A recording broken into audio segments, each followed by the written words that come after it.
আরে 2 দিন বাদে ঈদ, গরু না কিনা উপায় আছে? কিনছি হাটের সপ্তাহে তাজা গরুটাই কিনছি। মিয়া, আর তোমার কি খবর? গরু কিনবা কবে?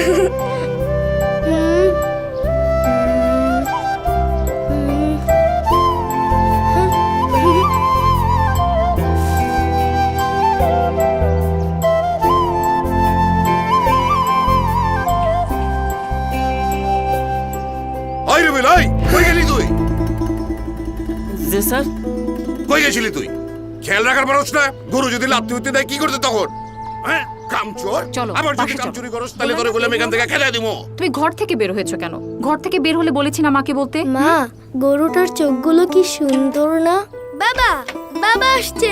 এই যে বাবা, তোমার জন্য। হ্যাপি? বাবা, আমাদের কোরবানির গরু কবে আনবা? জারিফ, যাও। আচ্ছা, আমরা কি এবার কারোর সাথে কোরবানি দিতে পারি না?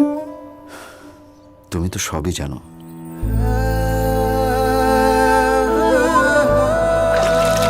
এইরকম চাপা কষ্ট নিয়ে জারিফের বাবার মতো কত বাবাই নিয়ে এবার ভুলিয়ে রাখতে চাইছে তাদের অবুঝ সন্তানকে।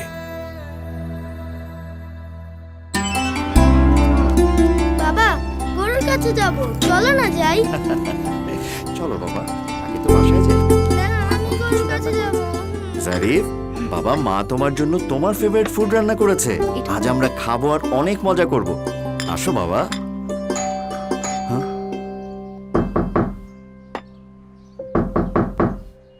চাচা, ঈদ মোবারক। ভিতরে ঈদ আসুন না। মোবারক। কি মিয়া, কোরবানি দিবা না? চাচা, এইবার কুরবানি। আরে আমার কোরবানি কি তুমকো কোরবানি না? এই মিয়া, জিন্দেগিতে হুনছো কোনো সময় যে আত্মীয় স্বজন পাড়া প্রতিবেশী ছাড়া কোরবানি হয়? হ্যাঁ, আহো মিয়া আহো। কই আমার নাতি কই? জারিফ মিয়া আহো। এই অসময়গুলো বদলে যেতে পারে সুসময়ে যদি এভাবেই আমরা আমাদের পাশে থাকি। কোরবানির মহিমায় মহিমান্বিত হোক সবার জীবন।